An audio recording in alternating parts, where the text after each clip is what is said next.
I do not like tattooing celebs, especially the ones from the music industry. Oh no. Why? Let's just go to something funny. You Zulu? Yes. Christian? Yes. How the fuck does that go?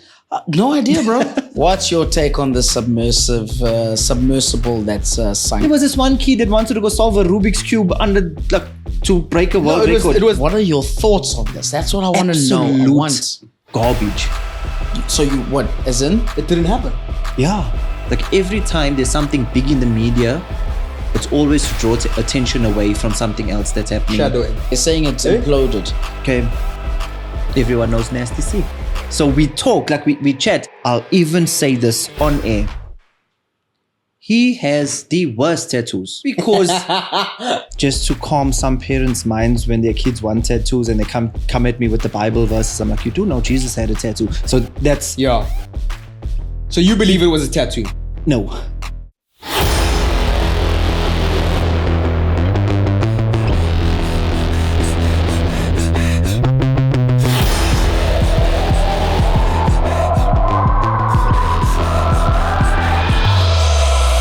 Yeah, give me all your attention.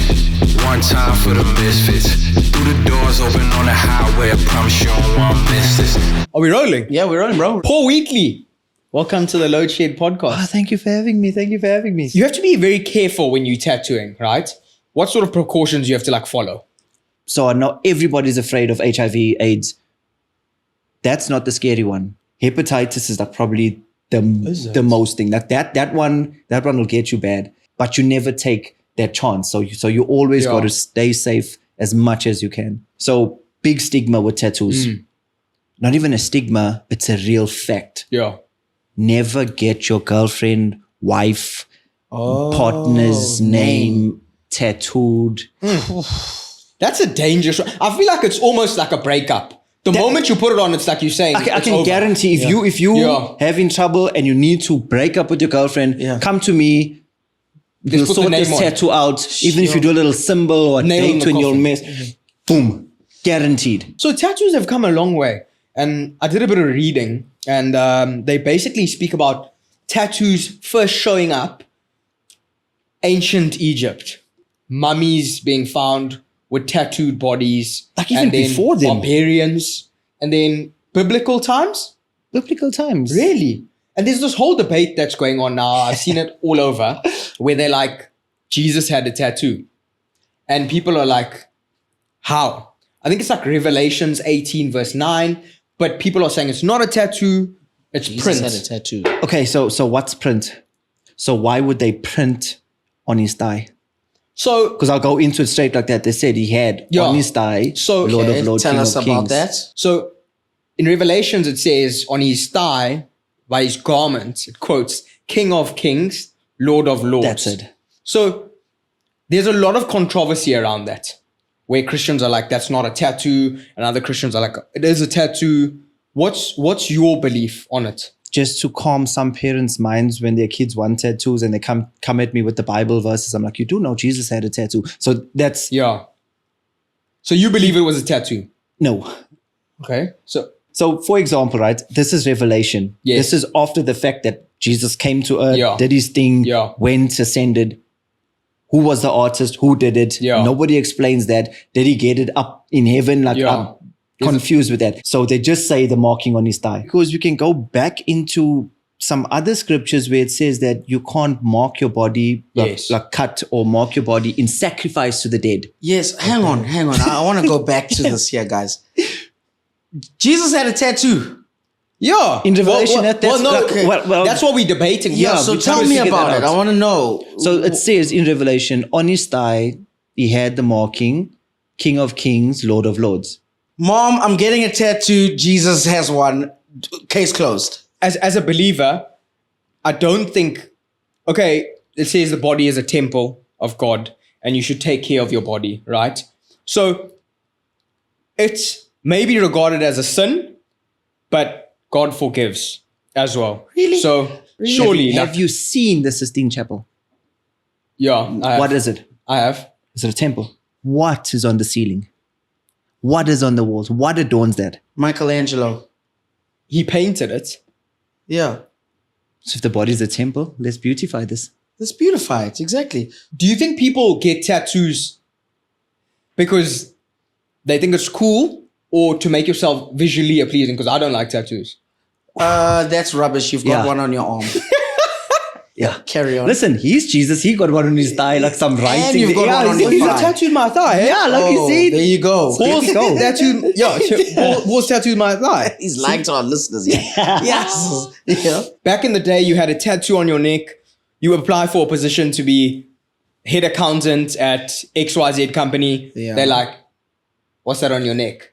And now everybody's got tattoos. Everyone. It's actually the opposite now. So it's like, oh, you don't have a tattoo. So now you the one that's like the odd one out. Now you're odd. Yeah. Yeah. So Like Chaka. again, Like Chaka. back in the day, it was like, okay, gangsters or just rebels, people that just wanted to cause mischief, walk on their own path. Those are the people that got tattoos. Yeah. So there are the people that did it back in the day, literally for the aesthetic appeal because they enjoyed it. Yeah. And listen, it's something permanent. Like, what more does this describe about this person than saying, I've got the guts to go and do this, and I'm making that decision for the rest of my life, and I'm putting it on my body where the world can see it.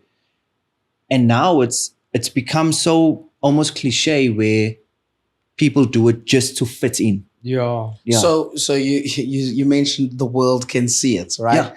But I've seen your Instagram page, Paul, and I've seen Take the files out, I've boys. seen where you Take tattoo the files out. people. I've seen where you tattoo people. People.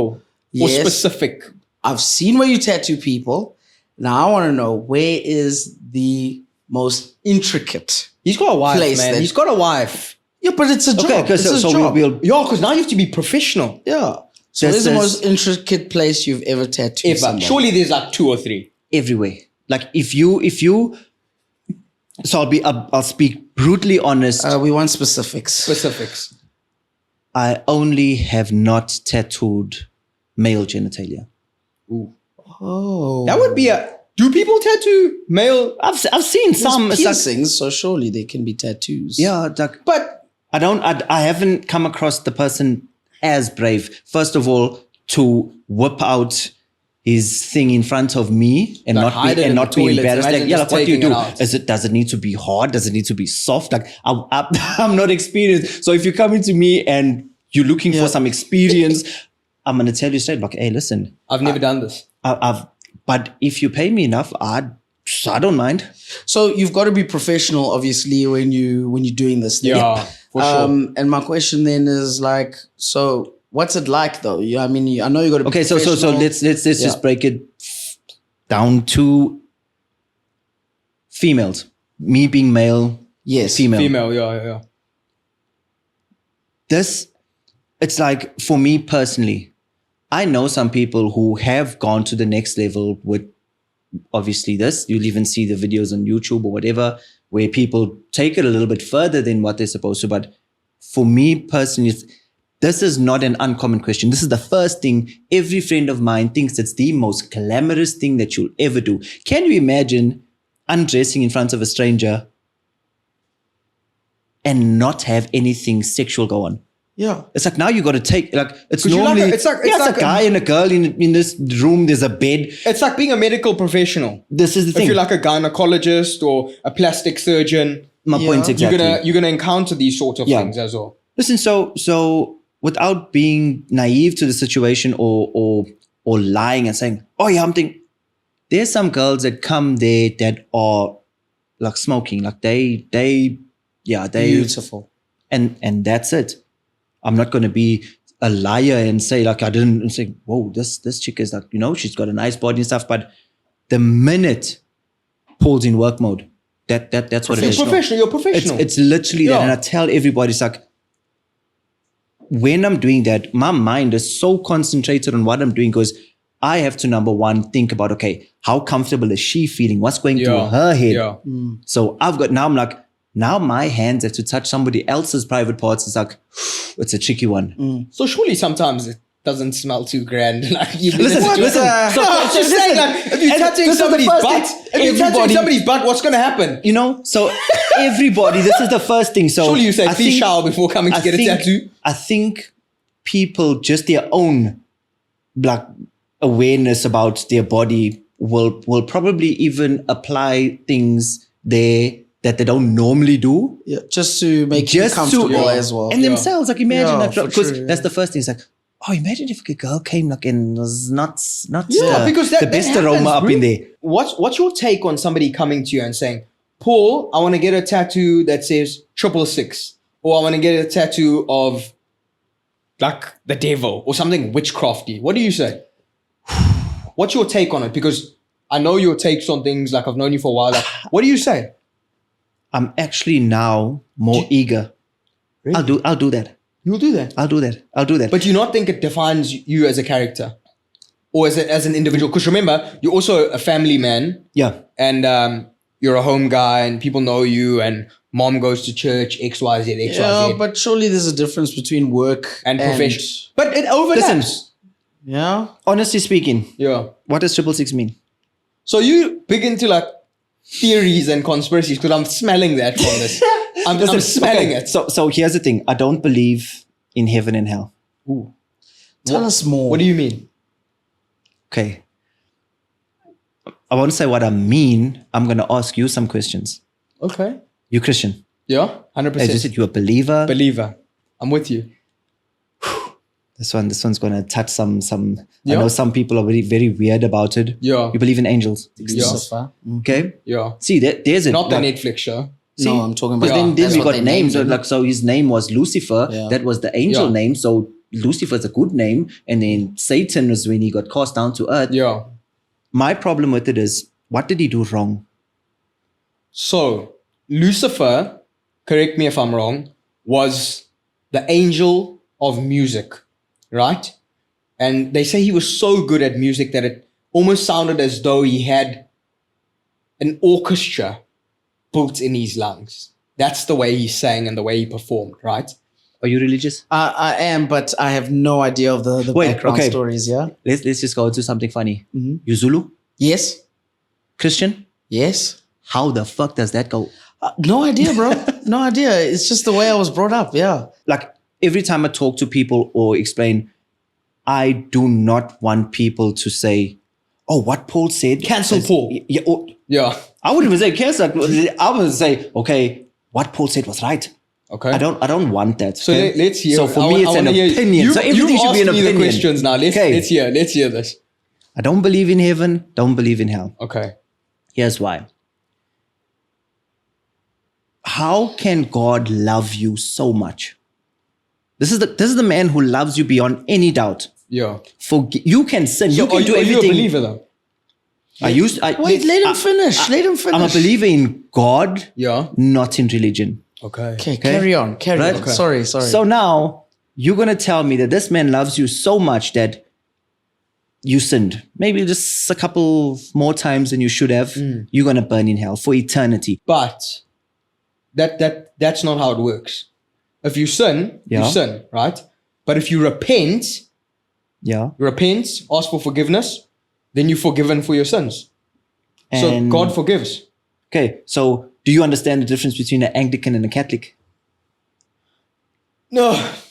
I just know at Catholic, we just work a lot, bro. Like you always like down on one knee, up. So I heard this, and again, don't quote me on this, but it was just obviously rough translations of things. Catholics cannot get divorced. It's against the religion. Suicide. Yeah, suicide. None of it. Allowed. I hate it. Anglicans are. Because one of the kings decided, I'm tired with this wife. I need another one. But I'm Catholic. How do I get divorced? I don't want. I want another one. And now we have Anglicans. But they're based on similar principles, correct? Yeah. Let's fast forward to now. Yeah. 2023. What's your take on the submersible that's sunk here? I want to know. Did it even get in the water? There was this one kid that wanted to go solve a Rubik's Cube to break a world record. It was that billionaire Pakistani guy and his son. So what's your take on it, bro? It's a tough one. For me, it was stupid. There's going down to see the Titanic in a Giza. That was they're saying it's imploded. What are your thoughts on this? That's what I want to know. I want garbage. So what? As in, it didn't happen. Yeah. So you think it's like a hoax, like a media hoax? Yeah. Why? Listen, my friend has a theory. Like every time there's something big in the media, it's always to draw attention away from something else that's happening. Shadowing. But here's the thing. A lot of people, when they get on this thing, they sign these waivers that you can die. Yeah, it was like 3 or 4 times on the contract. Yeah, so they signed those waivers. And the second thing is there's another conspiracy is that it actually did implode on the Sunday when it got lost. Because so straight away. Yeah, because one, they lost communication, they lost the tracker, they lost all those things at once. So they're saying that's actually a sign of the implosion. Then they're saying, but the news dragged it out for 4 or 5 days, keeping everybody in suspense, while in the background, all this other American crap was happening, 500 emails going missing and all of that stuff on other big important cases, but they dragged it out for them, but they knew that it imploded on the Sunday. That for me is actually valid. Like, there's no, like, first of all, I'm never going to pay $250,000 to jump in a geyser to go down there. Yeah. So you big on to these conspiracies. I like. I'm Listen, calling I like them conspiracies. knowledge. I like knowledge. So what's your take on ancient civilizations? Bruh. Like the Egyptians. But see, this goes back to, then it ties all back to religion. That's why I no longer believe in religion. I'm like, listen, we are here. We have a purpose. We're made in God's image. All that stuff I believe. So who built the pyramids then? Who built the pyramids? Because do you believe in aliens? I just believe that the world is bigger than we think it is. The universe, for example. Like it's so scary. Think about this. To think that we're the only people on the whole solar system that live. How lonely are we? We be like a dot. Like if there's no life out there, isn't it scary? So here's the thing. There's this theory or whatever that you and I are each other. So basically, I'm myself reenacting everything because we are made in God's image. So that's the one thing of this. So you're going through. I don't believe it per se, but it's intriguing to me. So it's like everybody's living this thing, deja vu. Yeah. Okay. Have you ever had, for example, an outer body experience? Have you ever been through something that just made you say, hey, wait, now hold up. Something's not true here. No. Okay. I haven't. You, Chucks? Okay, so the reason I'm saying like I'm too heavy to leave my body. Those ancient things, okay? You worry about the pyramids. Yeah. Triangular shape. Easy to make, basically. It's just the fact that it's like big. Like, who the hell can cut that type of rock? What sort of machinery did they have? Do you know then? what monolithic structures are? Tell us. The churches. No. So monolithic structure is basically if you take that same 1 big ton cube and make a house by cutting that thing up and drilling through. Okay. There's a temple in India that has the best artwork, all of this. Not the Taj Mahal. No, that was like man-made bricks and things. Yeah. This was literally carved out of just pure rock. Sure. And this was before even they had stuff that could, like TNT, for example, to blow stuff up. That thing was carved. Sure. Who do you think carved that? Not a human. They don't have a tool now to be able to cut that thing. So who do you think carved it? I think the humans carved it. What do you think? Nah, bro, there's higher people above us who built Noah's Ark. Because they say that we the sixth civilization on the earth right now. Do you get what I'm saying? Mm-hmm. We the sixth civilization. There's been 5 other civilizations before us. That's a theory. That we know. Okay, let's break it down. Yeah. Plain and simple. Go take yourself a conspiracy theorist holiday to Mpumalanga. Mpumalanga, they have a thing called the Adam's clock. What is that? I don't like that you laugh like that.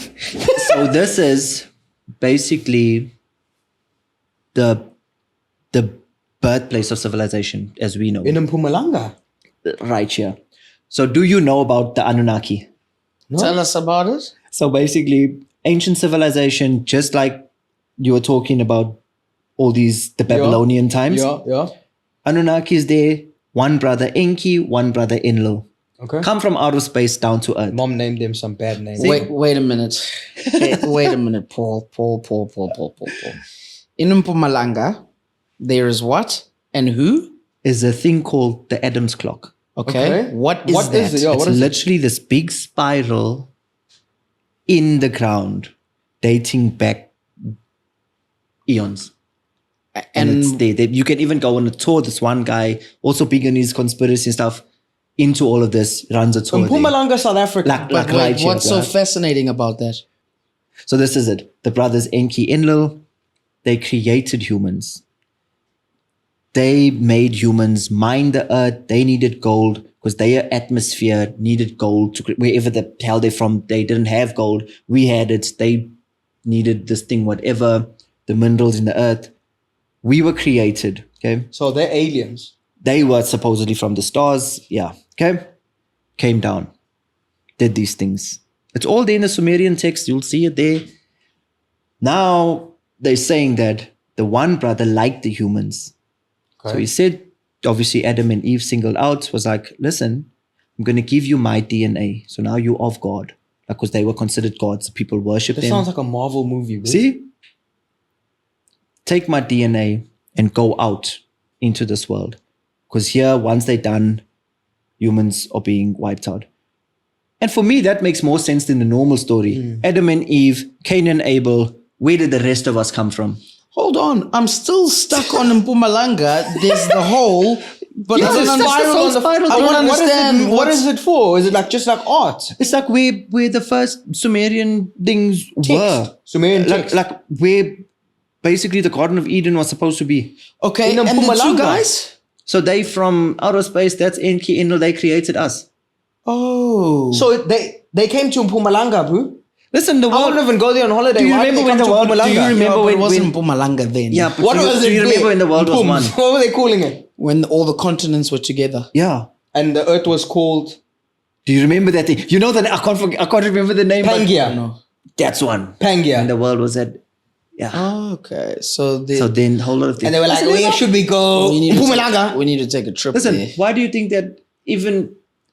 So do you believe like that movies tell you the truth by giving you some golden nuggets? Golden nuggets. Okay. You watch Spider-Verse, like all those things. Yeah, but wouldn't you say that's an imagination? No. Or was there some sort of truth? Because what happens Did if you watch somebody was like high on like magic mushrooms and they're like, let's write the story in Sumerian text or whatever. And they did it. So here's the thing. Because it's the same concept. You were saying it's somebody's imagination. So what is the main tool used in Marvel, Spider-Verse or Multiverse, whatever, to create these other verses? What was the main tool that opened up all of this? Time portal. That thing. Do you know what it's called? It's called the Hadron Collider. Oh, yes. Okay. Yes, okay. Sounds familiar. Did you watch Da Vinci Code? No. No. It's been a while, but carry on. Okay. Oh. In that movie, same thing. They're making the God particle in the Hadron Collider. Do you know that the Hadron Collider is real? No. Where do we find that? Switzerland. Oh. You can go and Google that thing now. You'll find the Hadron Collider. So what they're doing is they're literally they're creating the Big Bang. Right. Yeah. So they can tap into. So they can create a universe. So do you believe in time travel then? Because if you have this, listen. Because I've seen like articles and YouTube videos. I believe in the Mandela effect. What's that? I do not know about the Mandela effect. What the heck What's is that? What's the Mandela effect? We are like Nelson Mandela effect. Like Nelson Mandela. What's that? So basically, Nelson Mandela actually died in prison. What? Everyone else was taught about this. What do you mean everyone else was taught about this? Yeah, bro, they'll show you like in British they learned that Nelson Mandela died in prison, whatever, in their history books and whatever. Okay, so I don't know how I'm showing my age Guys, here. Hold on, I need a pee, bro. Me too. This is interesting. I need a piss. Mandela effect. The Mandela effect. Like you guys are supposed to have known this. Like this is like so relevant. Okay, so there's this thing that there were a lot of things in history that have been changed. Okay, Ghost Pops. Do you know the chips? Ghost Pops? Yeah. Yeah. Mm-hmm. Yeah. The red ones. From the movie Ghostbusters. Yes. Mm-hmm. That's what I know it as. Yeah. Yes. Nope. Go and find one that has that logo. Do you remember that logo with the ghost? Yeah. The red ghost thing. Not Okay. one of them have that logo. But I remember it. Right. So where's this going? There's things that we remember stuff, but they've erased these things. Okay. I can't believe you guys have never. But how does this Wait, tie in? is that the Mandela effect? This is the Mandela. Yeah. Just describe the Mandela effect. Thank you. How many And just- the Monster Energy can effect. Pull Google up here. You're pulling quickly. files out on Google. We got to pull these things Probably got it out. like saved on his browser. Mandela. What are they saying it is? Okay, What is it? so let's go And into surely some it's come pictures. after 19. Okay, so that's peanut butter, right? Okay. Yeah. Everyone remembers Jiffy. Jiffy. Not me. I was too young. too young. Okay, Jiffy. but Okay. no such thing. It's Jif. So It's like literally. There's Looney Tunes. So the name's just been adjusted. Which one is real? What do you mean? Which one's real? They're both Looney Tunes. logos. Oh yes, Looney Tunes and Looney Tunes. Yeah, which one is it? It's Tunes. it's a Tunes. Tunes. no, we but know I what also as Looney remember Tunes because it's a cartoon. Looney Tunes. Yes. That's what it's about. They've done a Okay, rebrand. so that's what? So branding? Yeah. What does that have Rebrand? to do with the Mandela effect? And what is the Mandela effect still? So that everything in history that we remember wasn't actually there. Okay. Wasn't actually there as in didn't exist? As in we saw it one way, but you can go and Google and find image and they'll tell you, no, it was never that way. It was always this way. But what is the truth? So Sure.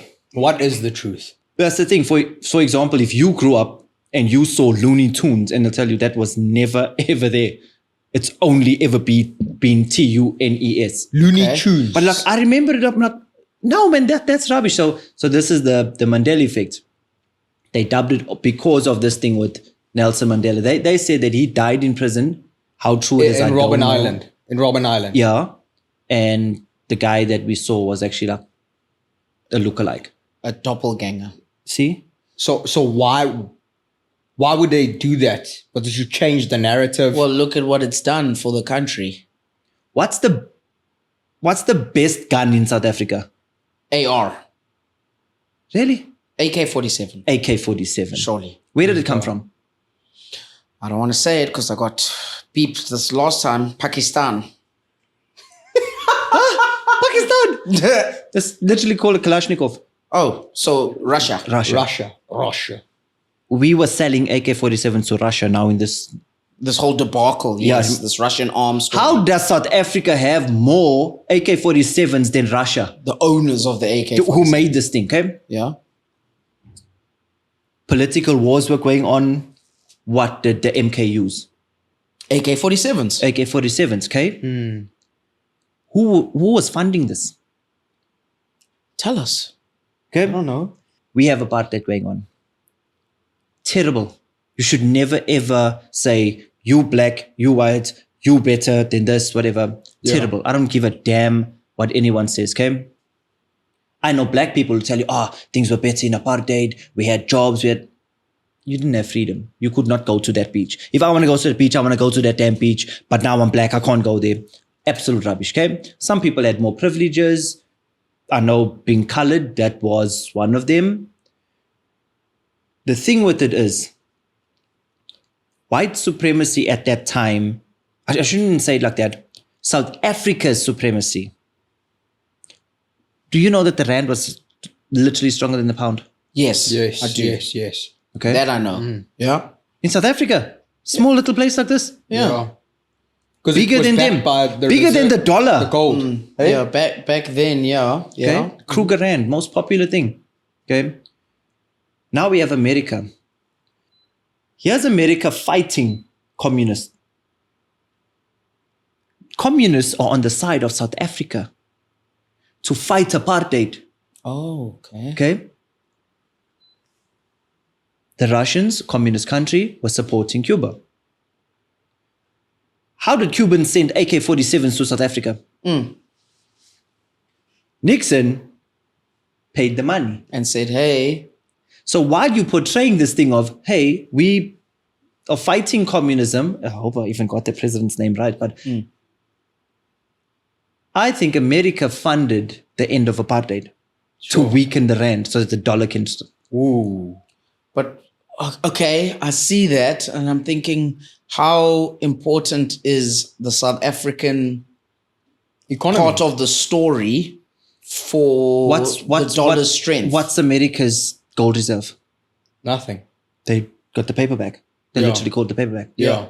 We have gold. We have So gold. we have We those, supply the those world. resources. We have the resources. We have the resources, okay? True. A lot of Africa has the resources. Okay. They need to weaken us so they can still be the superpower. I see. And at that time, although apartheid was the worst criminal injustice known to humankind, what they did in terms of financial and sanctions. They also had sanctions. There were sanctions against us. Yeah. They also had sanctions. why? Well, because they didn't stand for To what weaken they were us. doing. America has more racism than us. Yep. So they're saying Yeah. our racism is fine, but let's stop South Africa's racism. That's wrong what they're doing. At that point in time? Is that what you're saying? Yeah. At the time. Yeah. This is like, But America's full of conspiracies, bro. Like 9/11 even. exactly. Well, Mandela effect, did it happen? 9/11? Yes. Well, No. you saw the building fall down. So the building... I'll never forget that. I came home from school, CNN was on, and I'm like, the plane just flew into the building. Yeah, I remember that. into the building. Bang. Straight. But it also imploded. Like a down. So how does America hide the trillions that they just smuggled? How? So for me to funnel these trillions, I got to blow up all of that. So who blew it up? America. America! So it wasn't like terrorism. How can... Because that's what it's portrayed Okay. as. Like in the world, everybody knows, you say 9/11, they say terrorism. Yeah. They say terrorism attack, 9/11. Okay. So you're saying it was... For example, if you, right, were an American soldier, your father died in that 9/11 tragedy. Yeah. Your job is to go and find Osama bin Laden. What are you doing to him? You're killing him. I'm going to smash him. Do you think I will have any regard for his religion? No. He didn't have regard for mine. So they're saying they caught Osama bin Laden, they killed him, and they gave him a decent burial at sea same day because he's Muslim. And he was actually part of the CIA, am I right? Exactly. This is an almost American citizen. Yes, there we go. And now all of a sudden, He's a terrorist. what did they want there in Iraq? The oil. So do they scapegoat him and now they just blame like... They scapegoat every day. They don't scapegoated our African homie there in Libya. What was his? Muammar Gaddafi. Gaddafi. Same story. Yeah. Because he wanted a single currency. In Africa, Am I right? because An African currency. Why must we give our gold everywhere else? They Just need keep to it give shut. us our back, that stuff back. How can a country be so hectic in terms of killing its own people for a narrative? Easy. How can it do that? Rich stay rich, poor stay poor. Do you think that's collateral damage? You think so? That is What purely has collateral that damage. done for them in the long term? Obviously, again, that we won't know like by pen and paper. But if you think of the powers, why did they get rid of Bush? Why did they get rid of Trump? Why is the guy that can't even talk properly the president of America? Sleepy Biden. Joe. Sleepy Joe. Joey. Did they get rid of him? Or there could be a conspiracy on that. Get rid of who?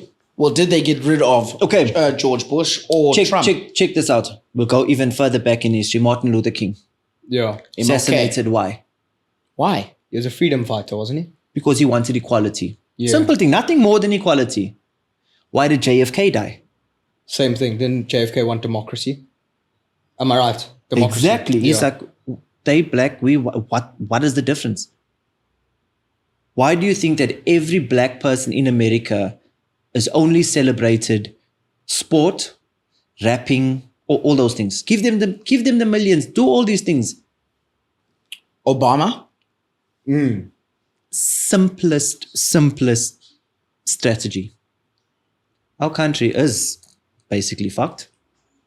Let's put a black president who's actually basically white and put him the head there. We've given you your black president and still nothing's changed. Wait. We've got a lot of American theories here. What are the South African ones? Besides the Mandela effect. Yeah. We had COVID. Shitstorm, huh? COVID. Yeah. There was Are you vaccinated? Because I feel like you're not. No, man, there was a movie on that. I'm straight up vaccinated. You vaccinated? I went the first time. Okay. But now there's this whole there was a movie called World War Z. It. Sorry, World War Z. World War Z. No, that's the zombies. There's one that's actually that's actually where the outbreak of that thing happens. Really? I'm talking. Let's look at World War Z. Okay. Everyone becomes zombies. Whatever, you got to lock down. What was the main objective of Brad Pitt in that movie? What did he need to go and get? A vaccine. The cure. Oh, the cure. The cure. Yeah. You got that. That for me that's what they sold COVID to us as. That everybody's dying, you need this vaccine. Yeah. But the big powerhouses were making mad money off this vaccine. Bill Gates was heavily involved, as well, with the vaccine. Okay, but I'm trying to connect World War Z to this. So basically that was the pandemic that spread. Okay, maybe they used zombies and listen, those are some fast zombies. They quick. They changed that. Versus Walking Dead. Yeah. So now you've got this thing where someone needs to the race was to find the cure for this. You surpassed AIDS, you surpassed cancer, you surpassed even Ebola in the time frame that we've managed to find a cure for this thing. I don't think it was nothing as bad as SARS. Like that for me was like people having common colds, and then there's all these debates of, okay, this person died because he got shot dead and they wrote it down as COVID. Like all those things. So you're hyping up these numbers. You're telling people how bad it is. Every day I didn't catch COVID popping. once. I'm not saying that people didn't. Yeah. But unfortunately, it was there.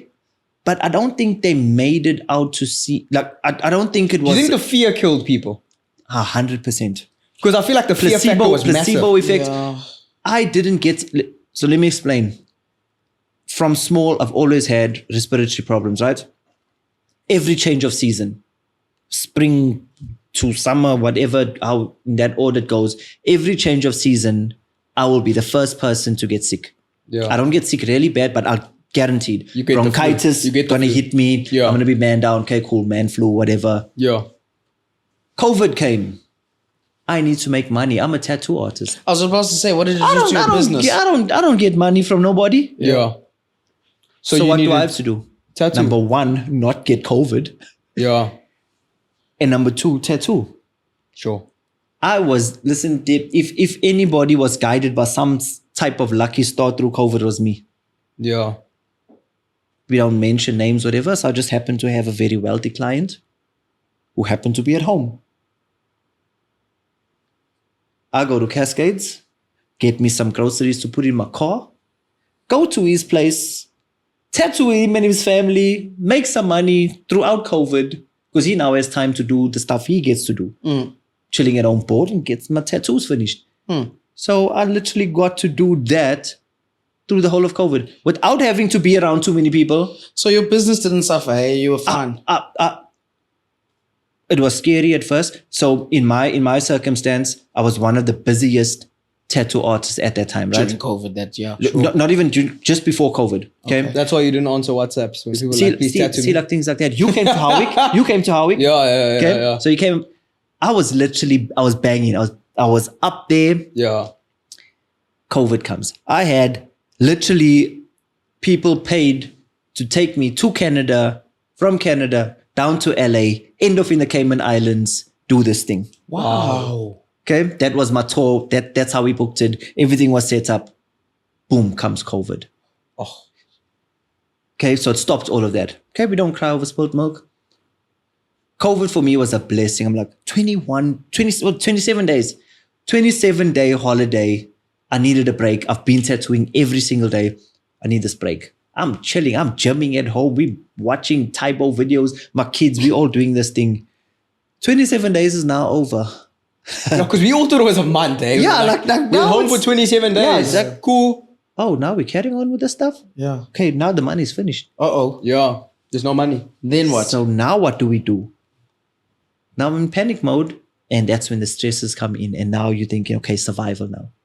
And just so happens, somebody that I knew, they were there like, hey, listen, I'm doing nothing. I get paid every day. I know you don't. Can you come tattoo me? Yeah. Straight up. Okay, I can mention some sorts of things. Soccer players, they're getting paid. They're chilling at home doing absolutely nothing. Yeah. So you're tattooing the boys. I was up in Collington Estate just lovely. doing my thing. Doing your job. I was doing this stuff. I was like, hey, I'm going to drive up here, Sure. get my groceries, get through the roadblock, and I'm home safe. What's the most expensive tattoo you've ever done? Yeah. The most expensive. Because there's some crazy price tags, eh? Yeah. Okay, so it doesn't work that way. Okay. I have a set price in terms of a day booking. What do you charge for a day booking then? 10K. Okay. Explain. I'm good at what I do. Nobody else can do it the way I do it. I'm going to charge my price. Yeah. Okay. If you want it, you can get it. If you don't want it, you don't. My thing with it is, for example, maybe you say to me, Paul, I want a portrait on my chest. I'm going to say it's going to take me about maybe 4 or 5 hours. Okay, you're going to be looking at about $5,000. Okay, that's how we go. The people who do the big ones, who book me out for days, I explain to them, listen, when you take a day booking for me, it's a 50% deposit fee. Okay, if you cancel on a day, goodbye to your money. That's $5,000 in my pocket because I've now taken one day out of my schedule where I could have made money and now I'm doing nothing. Okay. Yeah. So I have to safeguard myself. Then there's, oh, Paul, you're too expensive. I'm like, it's a pinch, but in order to stay true to yourself, you have to push through those barriers. Okay. There's some artists I know charging like $3,000 for a day booking. Right? That person's never going to earn $10,000 because every client that goes to him is going to wait for him to run that special. What's a day booking? You sit with me for 6-7 hours and we tattoo. You do the whole thing. So that's Whatever the most expensive. your body can. I wouldn't say the most expensive. For example, you said to me, you want a back piece. I must give you a rough figure. I have to calculate, okay, how much time goes into it. It's like buying a car. You cannot come to me and say, okay, Paul, I want a sleeve done. How much do you charge for a sleeve? I'm like, when you go and buy a Mercedes-Benz, do you say, how much is a Mercedes-Benz? No. It's like, do you want that ML? Do you want the G series? Like, which one do you want? Does it have all these things? So that's how it goes. How much details in it? Do you want just a whole blackout arm? How much time is it going to take me? All these things come into play. And that's how I make my price, okay? If you take a day booking with me and we can only get through 1 hour, what do you think is the responsible thing to do? Well, I'm thinking I've taken the day booking. I'm actually not, I'm paying for your time, but I'm also paying for your quality. Yeah. So if you take 2 hours to do what... Okay, but what if you couldn't get through your tattoo? Oh. No, if you can't, like if you're So screaming, you're crying. I physically can't. You can't. Yeah. No, then you got to take the deposit because surely you knew what you wanted. It's not like you this came in is here it, for right? a But little are you piece of font. finishing it though? So I do have a moral compass. So I try my best to kind of, make it happen, okay? Yeah. What I should actually do is I'm going to charge you, okay? So what happens is I've run into this problem where a tattoo, for example, I'm tattooing somebody, they booked a day with me. The tattoo cannot get completed within that day. They expect to come back to me tomorrow to finish their tattoo.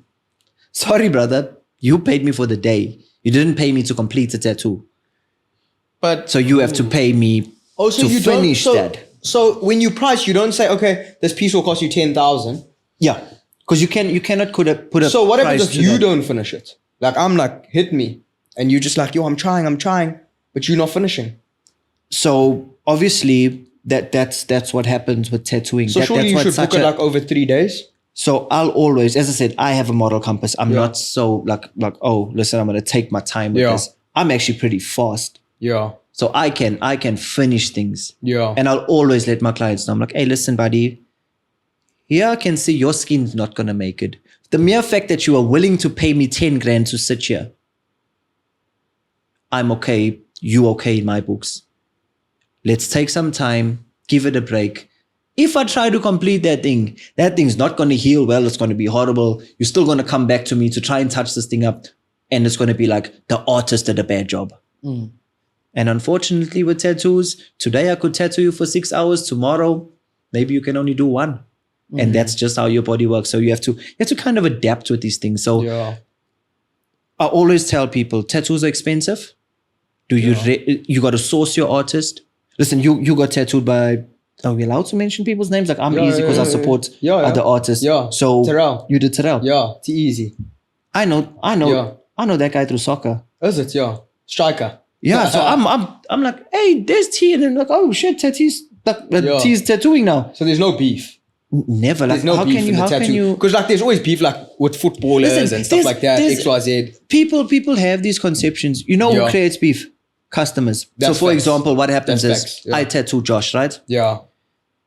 Josh tells everybody, my artist is the best. Yeah. You a tattoo artist, your client says, no, you're the best. So now it's like, oh no, my one's now they're arguing. So now me and this artist have beef from no because somebody else don't. And I've been involved in these things where people have these Facebook battles of these, you, like, Facebook battles with you. Bro, you'll be surprised. Like I tell people, they're like, oh, do you know this artist? And and I'm like, yeah, like you know them. I think they're pretty dope. Like I enjoy these things, and because I've got like tattoos from everyone. And I tell people that person paid me because they wanted to come to me. I do not own them.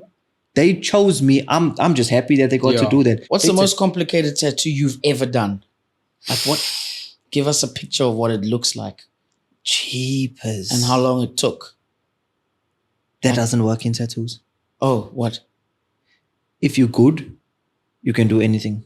Okay, so you've never had like one where you've been like, okay. So the problem comes into it. So I'll break it down like this. So as explained in the beginning, I'm an artist that does a whole lot of things, right? Yeah. Graffiti, airbrushing on cars, painting sneakers, doing all these things. Yeah. All these mediums, you have to learn them. My eye for art, I could take a pen and paper and draw. That's cool. I know that 100%. Learning a different medium. So learning how to use a spray can, getting fine lines, shades, all these things. It's hard. If I gave you a spray can, you'll just make this like thing splash on the wall, right? I did this with a spray can. No, you didn't. Talk to me about those things. Okay. Then comes airbrushing, which is even more technical. Then came tattooing. Yeah. Everything else I grasped within a few months. Tattooing took me 3 years to say, oh, I can actually do this now. 3 years. That's a different canvas, right? Every day it's different. Yeah. Try tattooing something that's moving, something that's in paint. Maybe some spots get more red than others. Like there's so many variables. So for me, it's not about, okay, how intricate was the tattoo? Because my artistic ability is up there. I'll never question that. It's how is it going to translate on that person's skin? When I touch them, are they going to swell? Are they going to bleed? Is their skin going to take the ink? And that's the weirdest thing to tell someone, sorry, your skin is not taking this ink. So I cannot skin tattoo tone you. and color, do you ever say like, dude, I can't do this on your skin because X, Y, Z? 100%. Okay, so... And do people not get offended then? Some people do get offended, but at the end of the day, I'm not... I used to do it before and I've learned my lessons of don't do that. You're going to make yourself a fool. Yeah. So for example, okay, you light skin, we can do whatever on you. Okay, cool. Chucks. Okay, you're a little bit darker. So we can get you're gonna away. have to use white ink. Tipex. Let's take that back. Common misconception. Yeah. White ink works on white people. Okay. Yeah. Or should I say fair people. Yeah. Light skins. Dark skin, that's going to disappear within a week. Okay. The white ink. Yeah. Yo. Because it works, obviously the UV rays, the amount of melanin in your skin, This is science. And it took me a lot, as I say, like it takes you a long while to gain experience to say, okay, sorry, I'm not doing that. Here's the problem with Pinterest and social media and stuff, okay? Everybody sees tattoos. They love tattoos. The darkest guy you can think of will walk up to me. Can you do this? I want it just like that. He now shows me a picture of a light-skinned guy. Of a light-skinned person. I'm like, see that? That's the problem. That's your problem. Like you showing me a picture of a fair person. I can do that, no doubt. On you, nope. Not going to happen. It's not going to work. Red is going to turn orange in your skin. Oh, Blue's going to turn gray. Yeah. It's like everything is going to happen because what happens is like, for example, it's like tint. Yeah. Lighter your tint, the more you can see through. The darker you can't see through. So when your skin grows over the layers, so depending on how dark you are, that's how much it's going to cover up. Okay. So the lighter you are, the more transparent your skin. So you'll see those colors. The darker you are, it's not as transparent. So when your skin heals and stuff, it's going to still show through. So things like white, pinks, like you can get away with some colors, but you're not going to get that stuff that you see on the internet. Yeah. So what type of tattoos do you recommend for darker guys versus white guys? Let's stick to the black and gray. We can go, for example, if we really want color, we'll go with the reds, the greens, those will kind of hold up well over time. Yellows and all those light colors and stuff, that's going to disappear. You're going to literally look like a whole lot of smudge. What's the most painful spot? Yeah, let's dig into that. Personally. Like somebody comes, Paul, it's my first tattoo. Wait, it works by gender. Oh, hectic. Okay. I guarantee you a girl will outlast any guy. I got a rib tattoo. Yeah. I was getting tattooed and I'm like, tattoos are nothing. I deal with them well. Got a rib tattoo. I was like, why did I even start this thing? I was questioning like, this is a bit tender. What piece do you have on your ribs? Like I've got this like tiger here. That looks painful. That's not even finished. That was supposed to be. That was torture. That was like, I'm like, sit there, I'm just doing my thing. But in my heart, I'm like, so this is how it started. So there was this chick out in Durban. She did the outline. Yeah. Did the outline. Not the best. Yeah. Okay. The rest of it, my friend Sergio, he was still like learning. So every hour or so he'd have do a couple of things there, testing out how to shade and stuff. It's a cover up. Not even, he was just filling it in. Oh, hectic. So she's like coloring in. So he was just practicing like that. And ribs, I can last about an hour max and I'm done. So have you seen some nasty cover-ups? Like some nasty tattoos that you had to cover up? Like I'm sure there's some shockers out there. I will turn people away for a cover-up. Is it? The problem with being good is someone will come to me with a cover-up. Yeah. I'll do this thing and they're like, Paul, you'd never know that this thing was even there. I'm so happy. I told my friend about you. He comes with it. I'm like, Lord have mercy. Where are these people getting tattooed from? I don't want to do this. Yeah. Now I'm forced to do this. Yeah. Just get it lasered. Do something. Does laser remove it completely though? Or nope. The smaller ones you could get away with it, but the rest of it, nah. You're gonna suffer with that. So there's some shockers where some you're people, like, I can't help you. Some people go get laser, it lights in it, then we can cover it up. Okay, there we go. There's a meme like on all these tattoo pages, and one guy's like, hey, got this covered up 3 times. Think you can do anything to fix it? It's like, what can I do to cover this thing up? He's like, wear a shirt. like there's nothing. There's nothing we're gonna do to fix that thing. Like you. So what sort of waivers do they sign when they come see you? Some waivers are crazy. Okay, you came to me. You know I'm a tattoo artist. This is the reason you came to me. You've seen my work. I don't even feel like people should sign waivers, but the way the world works, people will blame anything. Okay. Yeah. People had to write there. I understand and acknowledge that this is permanent. Sure. I'm like, what do you think? As opposed to what else? What did you think? Like needles will be used during. I'm like, you're gonna stick it on you. When you go, as I say, like you go to Bali and whatever, people are coming back getting sleeves done in a day. You think they signed a waiver? With tattoo artists, you don't have to have a certain qualification. So anybody can be a tattoo artist. I went to Harvard School of Tattoos. Yeah, anybody can be. To be honest, so how it works is when I started, again, didn't want to be a tattoo artist. This is how it worked. I used to go to this tattoo shop in Pietermaritzburg, won't mention anything. Loved it. Absolutely loved being around there. I loved art. Okay, we would share stories of art and whatever. Again, no interest of being a tattoo artist. So you were just hanging out there? Just hanging out. I'm like, hey, how do you, same question you asked me, how do you actually become a tattoo artist? Yeah. It's like, hey, listen, I charge 20 grand, 3-year apprenticeship. You work for free. Basically, you're learning. Okay. I'm like, oh, cool shit. My son was born at that time. I was like, I do not have 20 grand to spend. This is really not for me, this thing. Cool. Walk out of there. Lunch break ends, go back to work. I was a apprentice spray painter at that time. I'm going to paint my cars now. Friend phones me. Paul, I've got this tattoo machine laying around. Her husband had this import-export company. It's like, why don't you give it a try? I know you can draw. Sends this thing down. I didn't even know how to put the chords and whatever in. I didn't know about needle groupings. I didn't know anything. Someone heard that I had it because, we talk. Oh, Paul's got a tattoo machine. People lined up outside my door. Wow. Not for good tattoos.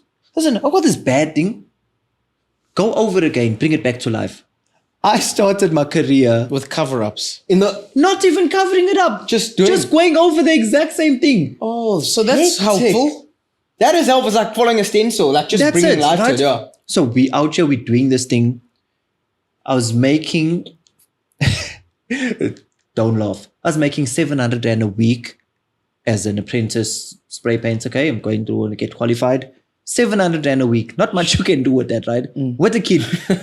Yo. Now I'm making 700 rand a day. Jeez. I go to my boss. I'm like, check here. Life change. Yeah, I'm like, I'm going to pursue this thing. I can see a way out for me. He says, Paul, in the next 4 years, I'll come get a tattoo from you. 4 months. I tell everyone the story. 4 months. I was tattooing him in his house. Sure. Sick. So That's how the progression and I've went. seen his piece as well. It's Yeah, fucking you know? wild. Sorry, excuse my Yeah. language. Wild. So we go there. He's like, I say to him, check here, help me out financially. I don't have no bucks. This is where I want to go. Yeah. He hits me with a different proposal. He's like, come here. Studio setup. He's like, check here, this is what we're doing. You're willing to do it. They made me sign a 3-year contract. We went through it. Again, I'm new to this, right? Naive as hell. We go into it. And eventually I just get better and better and the word spreads and now I'm getting all of this stuff happening. After the 3 years, I was like, you know what? I want to do this thing on my own. Yeah. Okay. And I won't even lie. We can say it openly. There was outside influences of people saying, Paul, you're giving 50% to somebody else. You can be making that yourself and whatever. So you do kind of have those things in mind. And I'm like, wait now. I can make this thing myself. Then you realize, oh shit, I got to pay the bills here. Yeah. It's rent. It's the ink, it's the needle, it's the machines. And we're like, holy smokes. Like, I actually had it soft there. But again, it's education. You learn things. So you go through all these things. So for me to ever say, oh, I was being used. And some people thought, never. Those people set me up. Like, I'm thankful. Like, I am where I am today because of, number one, the person that sent me the machine. And number two, the people that saw something in me and were willing to take a chance. Yeah. Even though they saw the business side of it. I didn't. I'm just an artist. I'm like happy to do this thing. And that's how we go with it. And for me, it's like, till today, I'll always send them a message and say, listen, thank you. Like that put me You on still the give map. flowers where it's due, eh? Yeah, what's the future of tattoos looking like now? I've seen 3Ds. Incredible. So what are you seeing? What are you trying to learn? What is the new stuff? Okay, so right now, I'm fortunate that the new stuff is something that I was perfecting back in the day. Nice. Fine line tattooing, single needle work, What is tiny that? little portraits. Okay, let's, There's a nice from one. my mic. Oh. Oh, look at that, eh? Did you do that? Who did Yeah. So I didn't, my friend Sergio that literally, This is wild. Look at this. So let's see it. It's a baby Buddha. Hey? Oh, wow. Yeah, see? Okay. And that's called fine line it's literally tattooing. fine. They call That's it mental. micro tattoos. That's absolutely mad. Bro. Yeah. Go on. That is a mad piece. Yeah. Okay, so this is where tattooing's at. It's easier to do a big piece than it is to do the small little thing. Yeah. Sure. And it's like different shades. And Different shades, tiny little needles. You make one mistake Lights. and you go, yeah. So with tattooing, it's the type of job that puts you in a position to meet some huge people, bro. Yeah. Big guys. That's if you are a proper artist. If you're well, from surely okay, you're there now. So this is how it works, right? Yeah. Obviously, you need social media right now is big. Okay, Yeah. I'm blessed that you meet people along the way, Yeah. and they're stepping stones. Yeah. Okay? I'm with you. Let's go into it. You're gonna say who's So- the biggest celeb that you tattooed? Who's the biggest Who's the celeb biggest that celeb you've or tattooed? person that you've tattooed? So I'm gonna start by saying There's a few. I love them all. that too. Because now you're knocking I egos. do not like tattooing celebs, Oh. especially the ones from the music industry. Because they're going to get fussy on you there. Why? Nope, Oh, no. Why? they expect things for free. Oh, I see. Okay, I won't mention names. Wow. I won't mention names. My name was out there, especially like in Joburg, big boys. Well, you know, Cade. Yeah. Yeah, Well, just I know working. your store. I Yeah, know just your store. working at Cade put Yeah. me on another level. Oh, is it? Just because of the Cade's like this Yeah. cool oak, bro. Collects sneakers, has an insane store, tattooed the hell up. One of the, you know, when you say somebody's a hype cool oak, that's that guy. Yeah, that that's- guy's pinnacle. Yeah. He's there. I worked in his store. I was tattooing some people. Did not tattoo her, so I'll just mention some names. I didn't even know who she was. Do you know Amanda De Pontes? Now I do. Yeah, Yes. now I know her. Yeah. Yeah. Oh, so you, I've heard of okay, her. cool. Have you Yeah. tattooed her? I haven't tattooed her, Oh. but she walks into Cade's sneakers and whatever. Yeah. So I'm like, then they're like, oh, this Amanda De Pontes actress and whatever. I'm Whoa, like, holy Amanda. smokes. Okay, so also there's some big people coming up in Yeah. here. Well, I okay? mean, it's like it was one of the dopest stores at the time. Yeah. So that's when I first got this thing of, hey, wait, now there's some big boys. Then you hear the names like AKA, Delays, all these things. Holy Yeah. smoke. So the one guy, we are at a nightclub and he says to me, I like your work. I'm going to get tattooed. So I'm like, hey, listen, this is what I charge. He's like, don't worry about all that, man. So what we'll do is I'm going to put you in my music video. And I'm like, Hang on. Are you paying me with the appearance? music Yeah. video. And I'm like, now I'm new to this, so I'm starstruck. Like You're I'm like, also yes. like, Yeah. But then I'm like, hey, wait now, I need money. Like I need to get paid here. Yeah. I assumed you'll have money, Yeah. but they all want the stuff of. So it's about this thing of, do it for me. The publicity is gonna be. So cool did for Amanda you. want a free No. tattoo? No. As I say, she was just like the first big celeb. celeb I that you didn't met. know how. As I said, I didn't even know who she was. Okay. I wasn't so in tune with So the who- culture. But to be fair, does it not give you that publicity? It does. Because Yeah, if, so you get if more she's clients. Like, if she's like, oh my gosh, Paul did this and she posted on Instagram, then But it's an influence. Okay, so let me explain marketing. something. Okay. Everyone knows Nasty C. yeah. Love Junior. Absolutely love that guy. He's like the pinnacle of SA hip hop for me. Facts. Personally, okay? Facts. I have not tattooed him, but I'll show you my DMs. Okay, so if you think I'm talking So shit, he's in your DMs. so we talk, like we chat, and it just so happened that the timing is never right. Because he's international now. Yeah. I'll even say this on air. He has the worst tattoos. Not because of I'm trying to diss another artist. It's purely because he's like, I want this tattoo now. He's impulsive. I want this thing now. Yeah, This is yeah. the only time I have. Who's available? Yeah. Oh, I see. I'm like, you got to fly me out there. Yeah. Okay. So the first big name celeb I tattooed, and again, I wasn't so big in the hip hop culture in South Africa where I was going to say, damn, like I didn't know who he was. Teleman. Oh, okay, cool. So I'm tattooing Teleman. yeah. No, I don't know. I know him. I know him. Yeah. So he's Yeah. part of the Nasty scene. Cool. Yeah. Okay. Tell him, man. Yeah. You know? He's a Nasty C songs as well. Yeah, he's a singer. Okay. Cayenne Cruz. Oh, sick. Karen Cruz is from KZN as Local. well. Yeah. She's Local chick, yeah. Yeah. All these people, now I'm mingling with all these people. Like Yeah. I say, Teleman is the most down-to-earth celeb I've tattooed. Okay? Yeah. He's easy, like he's chilled. He approached me. Yeah. And then from there, as I said, I'm like, now I'm talking to Nasty C and all these things. It's like, whoa, this is getting a bit outrageous. Hectic, yeah.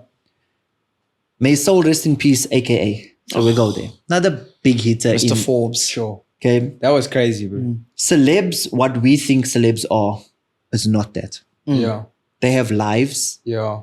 They have personalities. They have... Mine and AKA's didn't connect. Okay. I'm an easygoing person. I don't give a damn how rich you are, how poor you are. We equal in... No, we chilled, you know? They were on a different level. I met him in Bonang at Sneaker Exchange. And I saw him do something. And again, this is not to take anything away. He's a human being.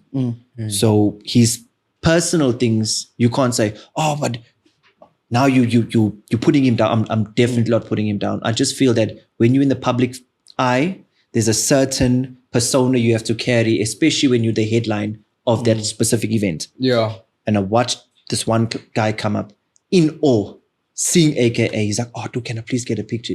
He looked at this guy with the most soulless expression and said, no. Just like that.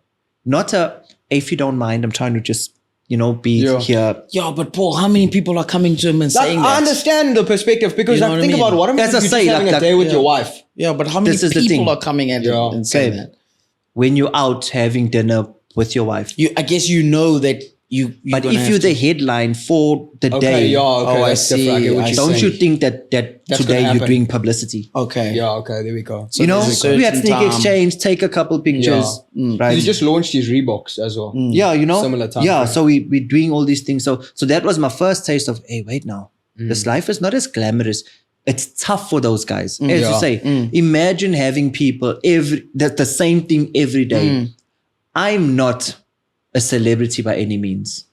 My wife will celebrate any person who does not know me. She will literally walk up to them and hug them and say, I'm so thankful you don't know who he is. so here's how it goes, right? We go F&B. I was going to open up an account at F&B, whatever. Cool. The lady was doing it, says to me, sorry, sir, can I please, come this side? And she looks at me, she's like, she don't know who you are. And then this girl also just like awkwardly smiled and it's cool. So, sir, can I have your name? And I'm like, Paul Wheatley. She's like, the Paul Wheatley. Like the tattoo Paul was- Wheatley. And, so my friend Sergio always like, oh, you, the Paul Wheatley. So that's how comes like, and I'm like, to my wife, I'm like, she knows me. She didn't know exactly what I looked like, but she's heard of knows me. the name. She knows me. So, and imagine that every single day. Sure, that must be insane. That's what I'm saying. It's like celebs, it's such a tough one because when you go into this industry, it's all you ever want. And when you get it, it's the worst thing. you It's don't like, want it anymore. Can I not have Because this? like just being rashed. Imagine like you're having a rough day, bro. Like your goldfish died. Now you're at Sneaker Exchange, and now somebody's like, "Can I please take a picture?" And you're like, "Dude, Yeah, bro. Nemo's gone. Now you want to see, take a picture." your with me." personality Tired. will come Yeah. out. And then that's where these people get villainized. And again, me saying that, I saw it and I'm like, oh, how could you treat someone like that? Yeah. Like that's like someone who looks up to you. Yeah. Yeah. But then again, it's like over and over and over. When does it stop? Yeah. And it's again, Casper New Vest. I did a sneaker for Casper New Vest also at the Durban Sneaker Exchange. mad. Yeah. Okay. So he came up and he was the opposite. He was like in the faces of the fans, are taking pictures and all He's this. such a cool guy. But that's the moment, I guess. And then let's go to business. I'm like, I did the sneaker for you. I didn't charge you. I didn't want to. For me, it's publicity. I'm chilling here with Casper and like, guess the sneakers. We do this thing. I'm like, not even a shout out. Then So there you was did this. it and he was just Yeah, bro. I even posted a picture with it. With it on it, you didn't tag or say anything? I was like, she's not even a tag. I was like, it was a bit like harsh. yeah. And then the story So he came up. demised completely. With when he walked onto that set with this big lion outfit and stuff. That designer that did that, he didn't pay that guy. No. It was in the papers. It became big, and then Yeah. like the celeb thing where because you're a celeb, do There's it an for free. entitlement. Yeah. almost, Yeah. Like I need to get it for free because I am who I am. I'm not sure if you know younger Chief. Also with AKA and them. So Yeah.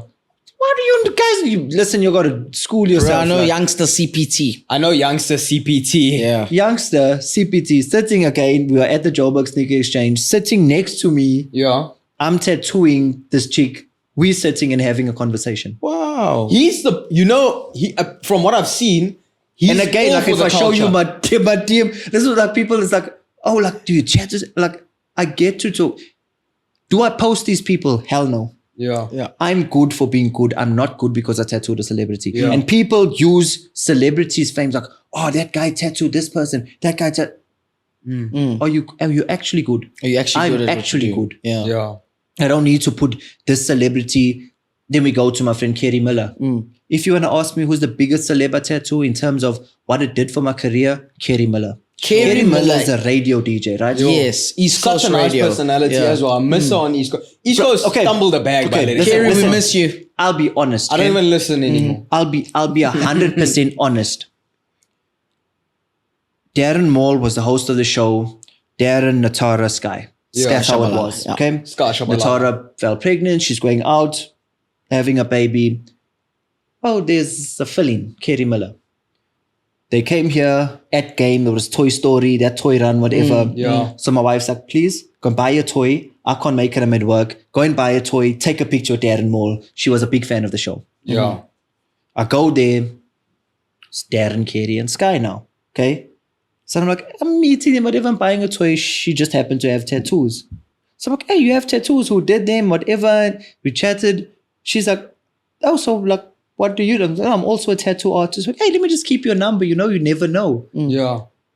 1 whole year later, Sure. a whole year, she hits me up like, hey, listen, I found like your number on my phone, whatever. Are you keen to come to my place, do a couple tattoos? Yeah. So I'm like, hey, shit, okay. We go there. Kerry's a hippie. Like when I'm talking about mantras and yoga and Yeah. Zen. she's about that life. Yeah. But she's as real a person as you'll ever find. Sure. She drinks, she don't smoke weed, she lives her life. Yeah. No, because everyone has this perception of you need to be a certain way. You gotta hold yourself somewhere. You know? She's true. She's true to herself. Yeah, she That's earns herself, beautiful. she grounds That's herself with the beautiful. yoga. She truth. Okay. I go there, I'm in my element. Because I like laid back people, okay? I love being bougie as well. Like if you take me to a concert, I do not want to be there mingling with the crowd. Send me to the VIP. I want to chill, you know? You want to be in the box. You know? Top seats. That's me. Yeah. But at the same time, I'm so grounded. I can be anywhere, okay? Yeah. And I like being around people where I don't feel like I have to pretend to be someone else. Because then I won't lie. Like when Joburg will, if you from KZN and you want to see what your character's like, go to Joburg. Yeah. Sure. Joburg will test your character today. Joburg will rock you, bro. Exactly. If you don't get robbed, you get rocked. You know? Kerry You don't get Miller robbed, you comes get around. rocked. We go there, we do this thing. All of a sudden now I'm tattooing on air. Oh, wow. Sure. And it's like, you would not think that radio would be a place for tattooing. Tattooing, This is yeah. visual. Yeah. But now we're in the day of Facebook Live and all these things. Yeah. So Yeah. now it's intriguing. People are phoning in and the publicity that came. People, while I'm on air, are trying to phone me to say, Paul, I can hear you on air. Paul, I can-" The following just went up and up. And I'm like, okay, now I'm starting to do gigs. All of this because Of Kerry. of her influence. Sure. Kerry just opened the door. She was like, come She through. But that literally- says a lot about her personality and the person she is, bro. Like she can open the door and say like, tattoo me, I'll post you. Not even because you want me to post you, just because I appreciate your craft. That's the thing. You So know what I that's mean? how it went with her. And I'm like, I will actually never charge you Yeah. because of the amount of publicity You've given you me. actually willingly give me. Yeah. Like going out there, you must see this guy, Paul. Even now, like I'm seeing Kerry on Sunday. She has this whole yoga studio thing going on. We tattooing there. Sure. Cool. Nice view, in Amploti, ocean view. We chilling, incense. And is she's got burning. a bodyguard and a boyfriend in one too, eh? Bruh. How big is that man? That man's massive. So like, being a tattoo artist has a lot of challenges, dude. Like, mental health obviously is a big thing now. Yeah. You know, mental health changed so much. So from the time we were kids and our parents and our dads, like you speak to your dad about mental health and they say like, that's not real. That didn't exist. Just get over it. Yeah. You know what I mean? And now, I come from being the baby of the family. Like I was literally, my older sibling she's in her 50s. sure. Sure. That's my elder sister, right? Sure. So I'm the baby. Yeah. Okay. So my parents had me a lot older, like I wasn't actually expected. Okay. So here comes this little kid come out. Cool. Lot lamaki. Literally that. My dad, old school. Strict, like there's, do what I say, don't do what I do. That's how it was. Yeah. My father suffered through his life. And I always used to wonder, why would he go on a binge? Like, just 3 days straight up drinking. But you don't understand, like, being a father at that time, you have to pay the rent, it's the bills, you've got like, I was one of 5 kids, okay? And all these anxieties play, and they needed a release. So what did they turn to? Drinking. That's like going a bender. Your escape. Yeah. Come back to reality, suck it up, do it all over again, and do the exact same thing. Okay. So I didn't have anxiety or depression or whatever. Some people took it further and suicide, like broken homes, marriages ended because of all of this. Okay. I come into this thing. I'm finding myself a young father. I'm going into, like, I've just got married, all of these things. Now I'm dealing with a career. Now my career is booming, but so, like, is I still have family responsibilities, right? So all of these things dawned on me. I'm questioning my career. Did I make the right choice? Yeah. Do I leave my family, go abroad? Like, how does all this play out for me? Because now I'm battling to be the best that I can be in my career and the best father that I can be. One takes a sacrifice. Before tattooing, before art, I'm a sportsman. Okay. I was playing cricket since I can remember. Like, that's all I knew was cricket. I was the next John T. Rhodes. That was me. My career was set for me. Nothing else. Cricket. Get to high school. Going to a public school. Nobody played cricket. Okay. I was literally the best player in my school, primary school level. I was the captain of the under 13 teams at 10 years old. Okay. Sure. I was that good. I'll cap. Art got nothing compared to how good I was at cricket. Okay. Get to high school, girls, friends, all these things. So now your life was in a different change. So cricket went out, get into art. Okay, cool. Long story short, now I find myself tattooing. Okay. Beautiful career, love it. It found me. But still this pressures of life. Okay. My father was never at one of my cricket games. Neither were my friends. We knew Dad got to go make a living, whatever, do whatever. So we didn't expect our parents to be there, okay? But when you look back, I'm like, I actually wish my father was there to see how good I was, okay? So he didn't know how good I was. I got a scholarship from Glenwood. Big school. I turned it down. Let me tell you how this happened. Our church used to use the school hall to have church. It was a Sunday. We out there playing on the grounds. There's a kid having his private lessons with his coach. I go up to him and I'm like, can I bowl at him? Because he was throwing it through that, like, you know, that shooting thing I go like, let me bowl. That guy couldn't touch one of the balls, right? Were you a quickie? Were you a bowler? Yeah, like everything. Like, as I said, I was the next John C. Rhodes, like fielding, like it was just my life, okay? Yeah. Says to me, listen, I'd like you to actually consider coming to the school, whatever, give your parents this paper, whatever. Crumple that paper up in my hand. Who? Me. You. Why? I just didn't think that my parents, I didn't even know it's like a bursary, a scholarship thing. I just was like, my parents could never afford the school. This is what's going to happen. So I never even give it that thought. Yeah. With my son, on the other hand. Yo, athlete boy. You seen him, okay, you know him. Put him in Mercuston. Mercuston's a school that John T. Rhodes went to. So I'm like, okay, you're going to go to Mercuston. You're going to go play cricket. You're going to live the dream I never get to live, right? Kid says, don't like cricket. Sure. I'm like, okay, I can't force you. My wife, biggest leveler in my life. The realest person you'll find. She's like, listen, don't force your dreams on him. Yeah. He's a boy. Let him do what he wants to do. And I'm like, hey, you know what? There was a parent, same grade as my son. Son goes up to bat. That's when I experienced it. I was hard on my son. I was like, boy, you do this, do it like this, turn like this. And he says, straight on. And the son looks. He looks at the bowler. Then looks at his father. Then looks at the bowler. And I'm like, that can never be my son. My son's batting next. That kid goes out first ball. I said to my son, I'm like, who are you going to go out for? A duck? And I'm trying to break this thing easy because in cricket, you're going to go out for a duck. Yeah. And he's like, never. So we were kind of easing him into this thing. So I was more like, let's joke about this. Not too competitive. Not. And that's when my idea totally changed on him. He said to me, I don't want to play cricket. I'm like, cool.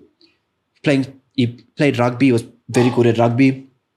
Says to me, Dad, I don't want to play rugby. I want to play soccer this term. Cool boy, make a decision. Goes there. I come home, I'm sitting there, I'm like, shit. Merkiston's not a soccer school. Merkiston's a cricket and rugby school. I'm like, boy, check here. You're going to play rugby. I'm taking a parental decision here. You're going to play rugby. Executive. Mm-hmm. No? He goes, so now obviously he missed the trials, starts in the D team. I was tattooing the coach of the D team at that time. He phones me, he's like, oh, why is your son here? I'm like, no, he didn't do the trial team. I started at the bottom. He's like, he's smashing these kids. They put him by the C team. Same story. Smashing. Ends of the rugby year in the A team. Yeah. Okay?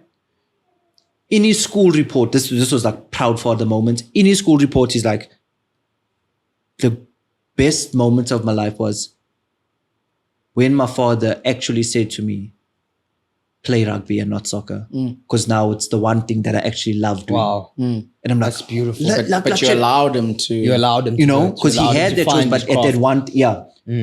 So now goes back to where we are as a parent. I want to be there for every cricket game, every rugby game. Yeah. There's some I'll miss, but my best one, like I try my best to be at all of them. Okay, because I absolutely love it.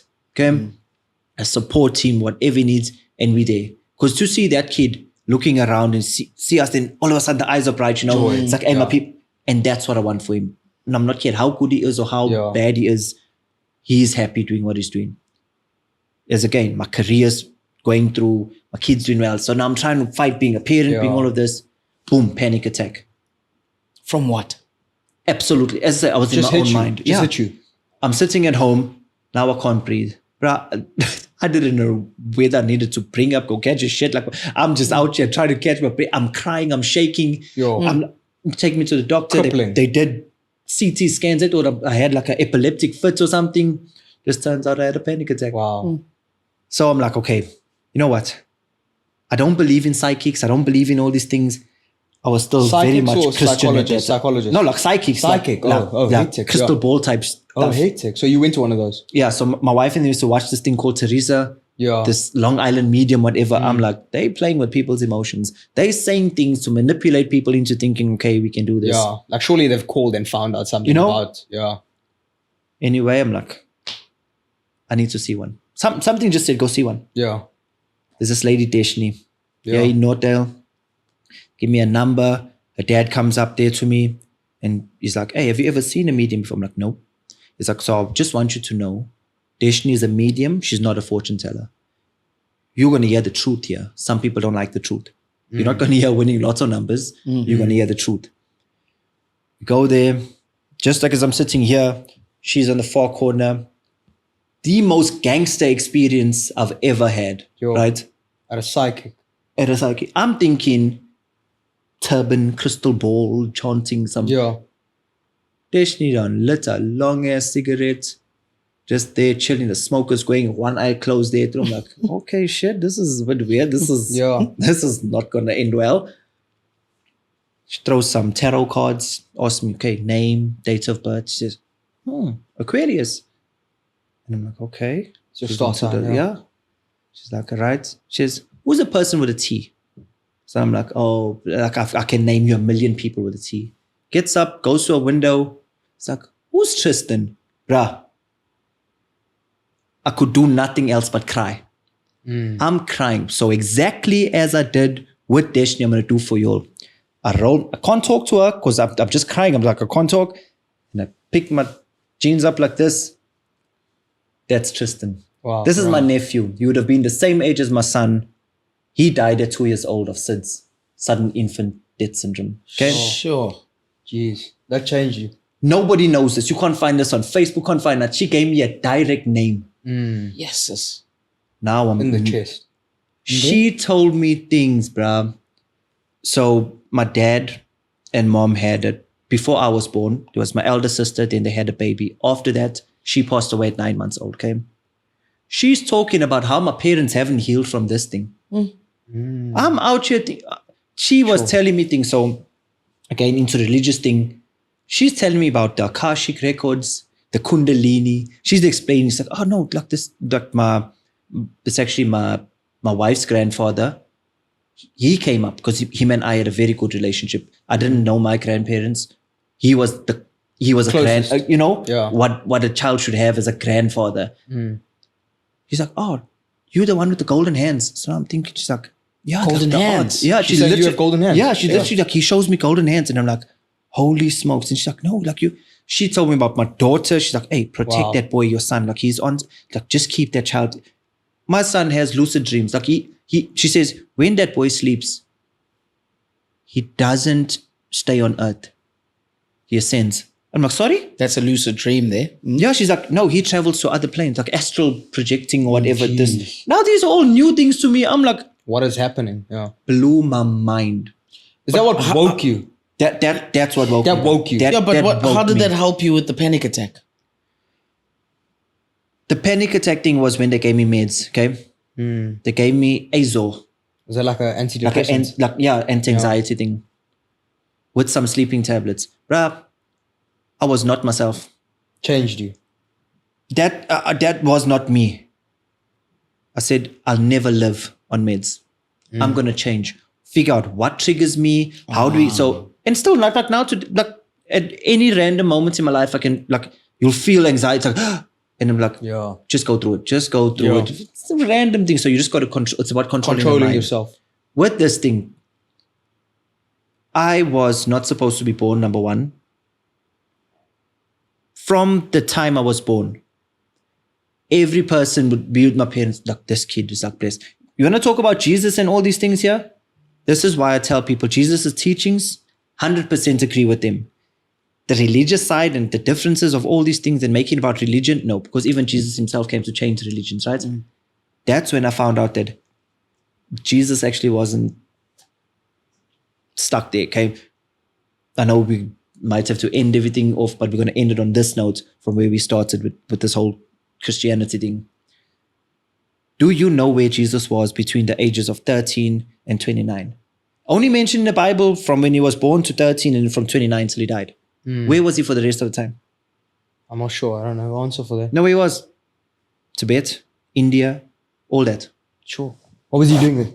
Studying with the monks, studying with the teachers. Because a rabbi noticed how wise he was, sent him there to learn. When he came back, okay, let's explain something. When you get down to pray, let's say you go on your hands and knees, whatever things to pray. What's the one thing that? What's the symbol for prayer? Putting your hands together. Hey, putting your hands together. Ever seen an Indian person from India praying? That's what they do. Yeah. No. They'll greet you. Yes. Yeah, namaste. Don't even hug you. You're keeping your center. You don't want. I don't know. It's got to hug. Everyone's too quick with a hug now. Oh, we're gonna hug yourself. No, protect your energy. Yeah.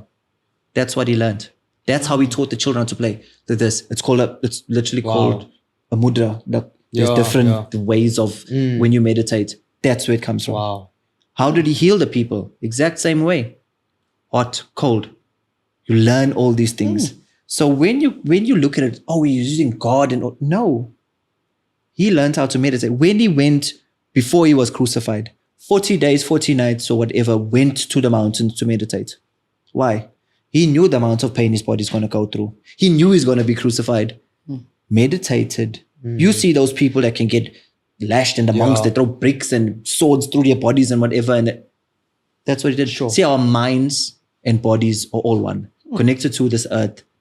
And that's how we become human. We are God. I got this thing. I am. Again, comes to biblical things. Because when Moses was there by the burning bush, or I can't even remember which one it was. Sure. Who sent you? Tell them I am sent you. Wow. Paul Wheatley. Okay. Not just the tattoo artist. The most woke guy we've had on the podcast thus like far. A conspiracy. We've been talking for a long time. Hours. We have. Yeah. Dehydrated. Exactly. So Paul, personally in your personal life and tattooing, what are you going to stop? What are you going to start? What are you going to continue? Let's go quick. Let's smell. Okay, let's see. Start living life more. Wow. Stop procrastinating. Oof. And I'm in a comfortable position where I am with my family, my kids, everything. Live for everybody else. Teach people the good in humanity. Do not ever disregard somebody else's circumstances. Wow. Wonderful. Beautiful. Wonderful. That's Paul Wheatley, woke tattoo artist, full of knowledge. Episode 4. Thank you so much. It's been an absolute pleasure having you on. Dude, it's been flipping You're awesome. a big star. We love you. Star, brother. Sick energy.